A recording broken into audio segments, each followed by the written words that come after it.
Hi! Hello! Welcome to our channel. ఎలా ఉన్నారండి? బాగున్నారా? నేను కూడా చాలా బాగున్నాను. అయితే ఇప్పుడున్న సమయంలో ఎంత చదివినా, ఎంత చదవాలనుకున్నా ఇంట్రెస్ట్ అయితే రాదండి. సో, అలాంటి వారికి ఈ వీడియో అనేది చాలా హెల్ప్ అవుతుంది. సో, వీడియోను స్కిప్ చేయకుండా చివరి వరకు చూడండి. ఈ వీడియో మీకు యూజ్‌ఫుల్ అనిపిస్తే లైక్ చేసి, సబ్స్క్రైబ్ చేయడం మాత్రం మర్చిపోకండి. అయితే ఈరోజు వచ్చిన న్యూస్ పేపర్‌ని బట్టి నేను చెప్తున్నాను.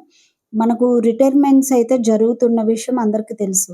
అయితే 2028 లోపల దాదాపుగా 22,800కు చిల్లర రిటైర్మెంట్స్ అయితే జరుగుతున్నాయి. అంటే మరి ఈ రిటైర్మెంట్స్‌ని బట్టి మనం ఒకసారి ఆలోచించుకుందాం. డీఎస్సీ ఉంటదా? ఉండదా? నాకు తెలిసైతే డీఎస్సీ ఉంటది. బట్ ఏంటి అనంటే లేట్ అయ్యే అవకాశాలైతే ఎక్కువ కనిపిస్తున్నాయి. సో, విద్యాశాఖ మంత్రినే సీఎంనే విద్యాశాఖ మంత్రి గాబట్టి ఆయన అనుకుంటే ఎప్పుడైనా నోటిఫికేషన్ రివీల్ చేయొచ్చు. సో, ఆ టైం కల్లా మన ప్రిపరేషన్ అనేది కంప్లీట్ చేసుకొనుండాలి. మీరు గతంలో జరిగిన డీఎస్సీని కూడా చూడండి ఒకసారి.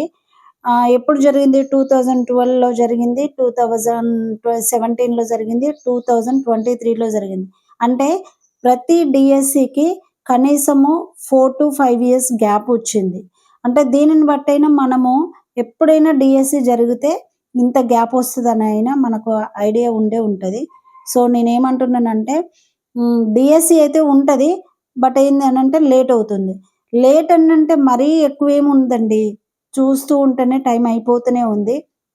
ఇప్పుడు వచ్చే అప్‌కమింగ్‌లో టెట్ నోటిఫికేషన్ ఉంది. సో, టెట్‌కు ఆల్రెడీ ఎంత స్కోర్ చేసుకున్నా రాయాలనిపిస్తే రాస్తూనే ఉన్నాము. నేనైతే రాస్తూనే ఉన్నాను. ఈ ఒక్కసారి రాస్తాను. సో, మీరు గూడా రాస్తూనే ఉంటారు. రాయమనే చెప్తున్నాను. ఎస్‌జిటి వాళ్ళైతే కంపల్సరీ రాయాలి. సో, ఎస్ఏ వాళ్ళే కొంచెం ఆలోచిస్తారు రాయాలా? వద్దా? అని. మంచి మార్క్స్ ఉన్నోళ్ళైతే రాయరు. బట్ ఏంటి అనంటే స్కోర్ చేసుకోవాలి అనుకున్న వాళ్ళైతే ఈ యొక్క టెట్ రాయమనే చెప్తున్నాను. దీని తర్వాత మేబీ నోటిఫికేషన్ వచ్చే అవకాశాలైతే ఉంటాయి కాబట్టి. సో, ఇప్పుడున్న 6 మంత్స్ అనేది టెట్‌కి కంప్లీట్ అయిపోతే ఇంకొక 1 ఇయర్ ఉంటది. ఆ 1 ఇయర్‌లో మనం సిలబస్ అంతా కంప్లీట్ చేసుకోవాలి. అయితే డీఎస్సీ ఒక్కటే కాకుండా గురుకులకు, మోడల్‌కి కూడా ఛాన్సెస్ ఉన్నాయి కాబట్టి దానికి కూడా ప్రిపేర్ అవ్వాలి అనంటే 1 ఇయర్ అంతా మనకు ఈ కంటెంట్ మెథడ్‌కే టైం అయిపోతది. అయితే ఒక్క విషయం అయితే గుర్తుపెట్టుకోండి. డీఎస్సీ అయితే లేట్ అయితే అవ్వచ్చేమో గానీ, గురుకుల మాత్రం 100% వస్తది.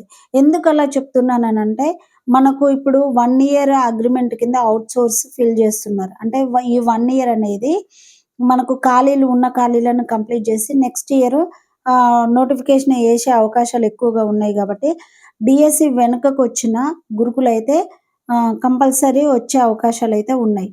సో, ఎస్ఏ వాళ్ళకైతే ఎక్కువ అవకాశాలున్నాయి. ఏంటి గురుకుల ఉంది, మోడల్ ఉంది, కేజీవిపి ఉంది, డీఎస్సీ ఉంది కాబట్టి, ఈ ఉన్న టైంలో మనము ఇంగ్లీష్ మీడియంలో చదవాలి.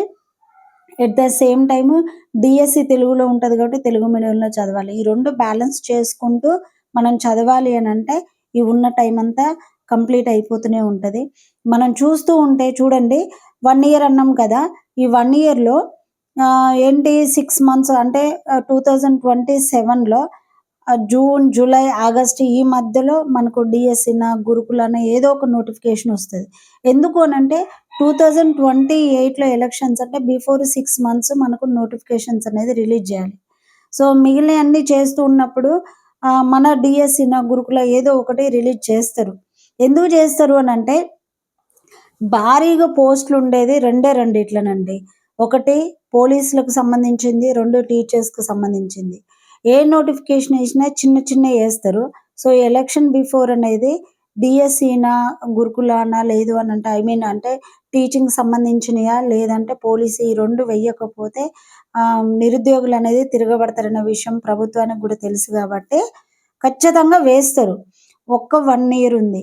ఈ 1 ఇయర్ అనేది మనం కన్సిస్టెంట్‌గా చదివితే చూస్తూ ఉంటే గడిచిపోతూనే ఉంటది. మనం అనుకుంటున్నాం కానీ రోజులు గడిచిపోతూనే ఉన్నాయి. సో, ఒక్కటే చెప్తున్నానండి. ఎవరైతే సీరియస్ యాస్పిరెంట్స్ ఉన్నారో వాళ్ళైతే మీరు ఎట్టి పరిస్థితుల్లో గివ్ అప్ ఇయ్యకండి.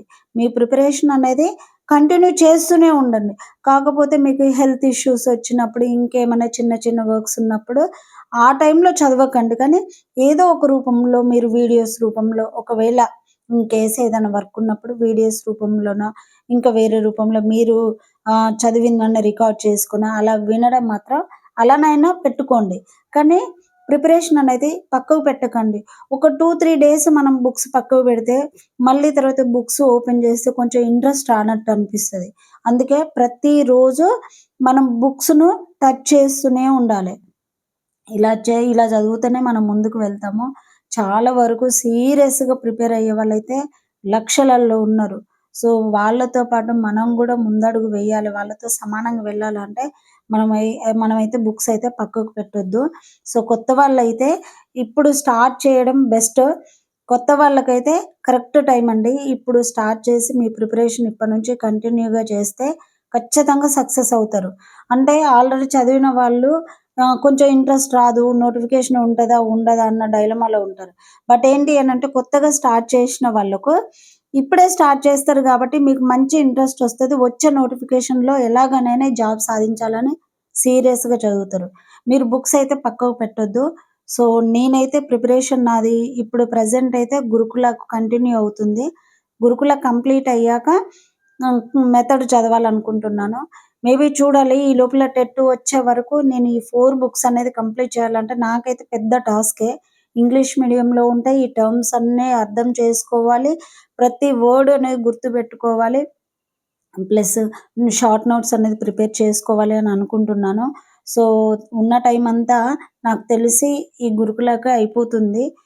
నెక్స్ట్ ఈ లోపల టెట్ వస్తుంది. మళ్ళా టెట్‌లో స్కోర్ పెంచుకోవాలి కాబట్టి దానికి ప్రిపేర్ అవ్వాలి. ఈలోపు చూస్తూ ఉంటే 6 మంత్స్ అనేది అయిపోతుంది. నెక్స్ట్ వచ్చేదేంటి ఇంకొక 1 ఇయర్ ఉంటది. ఆ 1 ఇయర్‌లో ఒక 6 మంత్స్ హడావుడి జరుగుతది. నోటిఫికేషన్ వేయట్లేరని. తర్వాత వచ్చే 6 మంత్స్‌లో నోటిఫికేషన్ ఏస్తారు. సో, ఆ నోటిఫికేషన్ ఏసే లోపల మన ప్రిపరేషన్ అన్నది కంప్లీట్ అయ్యి, మనం రెడీగా ఉండాలి. నోటిఫికేషన్ వచ్చినప్పుడు ఓన్లీ టెస్ట్ అంటే ప్రాక్టీస్, రివిజన్ ఈ 2 మాత్రం ఉండేలాగా ప్లాన్ చేసుకోండి. ఇప్పుడు నోటిఫికేషన్ లేదు అని మాత్రం అస్సలు అనుకోకండి. ఖాళీలు చాలా ఉన్నాయండి. అవుతూనే ఉన్నాయి. మనకు రిటైర్మెంట్‌లు గూడా చాలా అవుతున్నాయి కాబట్టి నోటిఫికేషన్ లేదు అని మాత్రం అనుకోకండి. ఇప్పుడు నోటిఫికేషన్ లేదు అని ఆలోచిస్తూ పక్కకు పడేస్తే, తీరా నోటిఫికేషన్ వచ్చినంక అప్పుడు బాధపడతాం. అప్పుడు చదివితే బావుండు గదా! ఉన్న టైం అంతా వేస్ట్ చేసినాము. ఇప్పుడసలు నేను మొత్తం కంప్లీట్ చేసుకోగలుగుతానా? సిలబస్ అంతా కంప్లీట్ చేస్తానని మళ్ళీ అప్పుడు ఆలోచిస్తాం. అప్పుడు బాధపడతాం. సో, ఉన్న టైంను సద్వినియోగం చేసుకొని ముందుకు వెళ్దాము. మనం అనుకున్న గోల్‌ను సక్సెస్ అవుదాము. మీకెప్పుడైనా మోటివేషన్ కావాలి అని అనుకుంటే నా వీడియో